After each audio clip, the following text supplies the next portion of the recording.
Hola! Another week, another 5 news stories to be cheerful about. First, we bring you news from the US city that moved 25,000 people from the streets to homes of their own. Then, a look at the first major proposal in 30 years to reverse catastrophic wildlife loss in Europe. In Greece, a new government initiative tackles both rising energy bills and outdated technology, while over in Sweden, they are testing a road that powers vehicles from below. And finally, we go to Japan to witness the rebirth of a modern-day phoenix. The American city of Houston is tackling its homeless problem head-on, reducing the amount of people living on the street by 63%. It has achieved what no other major US city has managed, thanks to a housing-first approach that focuses on getting homeless people safely into their own apartments as fast as possible, and only dealing with issues such as work, drug addiction, and mental health afterwards. The city is responding to research that says this is the most efficient way to get people off the street. Finland, the only EU country where homelessness appears to be falling, has used the same strategy, giving people homes as soon as they need them, unconditionally. In one of the government homeless categories, the waiting process to get a home in Houston has been cut from 720 days to just 32. The city hasn't solved homelessness, but it has made amazing progress and shown the world a fast way to get people off the streets and under a roof. The European Commission has drawn up an ambitious plan to reverse the tide of biodiversity loss across the continent. The proposal will push member states to restore previous levels of wildlife and habitats on land, river, and the sea over the next decade, as well as halve the use of pesticides and protect pollinators such as bees, butterflies, and beetles. Today we really made a huge step from only protecting the nature to nature restoration. And the main target is going to be to have 20% of nature restoration action around EU by 2030. So we should stop living in a myth that acting for nature, restoring nature, is just costs and no benefits. And our impact assessment shows that one invested euro brings 8 euros of benefits. Around 100 billion euros will be available for spending on biodiversity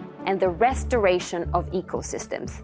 The proposal could become a law next year, and member states who fail to follow through will face legal action. Households in Greece are staying cool this summer, with a government plan to help them replace their old fridges, freezers, and air conditioners with more efficient models and cut down on eye-watering electricity bills. Greek citizens will be able to buy up to 3 appliances per family and get a discount of between 30 and 50% on the regular price. Like many other EU countries, Greece has been hit by soaring energy costs.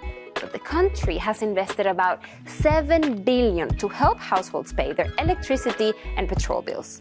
Households taking part in the scheme could cut their energy needs by 40%. Across Greece, this could add up to the equivalent of the energy consumed every year by a city of 100,000 people. According to the government, it could also save 40 million euros a year on gas and oil imports. Perhaps you've heard of the Electric Avenue, but Sweden is working on making this a reality. On the holiday island of Gotland, a groundbreaking smart road is helping to power an airport shuttle bus. We are entering the electric road. It's a wireless electric road, so we are charging while driving right now. The 1.6-kilometer smart road is a pilot project that allows electricity to flow wirelessly via induction.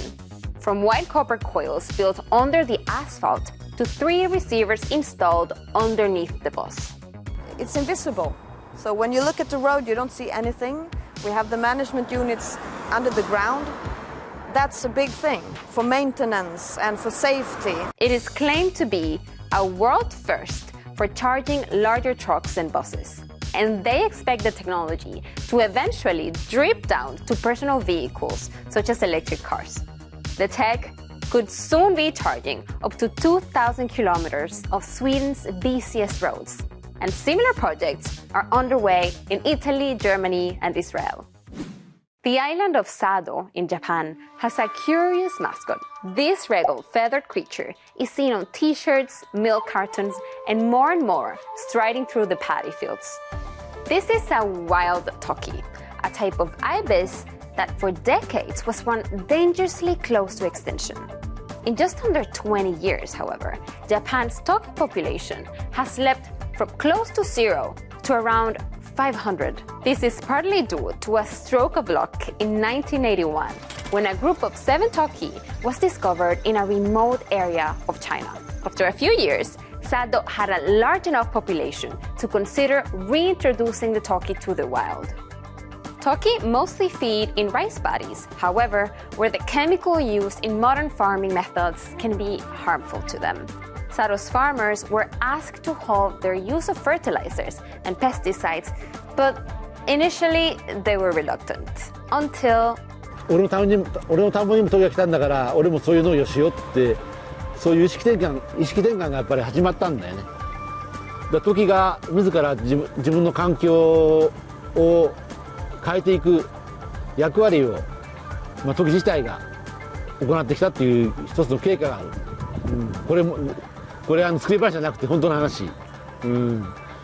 だから環境を自然大使って言うてもいいぐらい。If you've enjoyed this roundup and want to hear more good news, subscribe to our YouTube channel. Let us know in the comments and share our stories with your friends. And remember, it can be hard to find among the headlines, but some news is good news.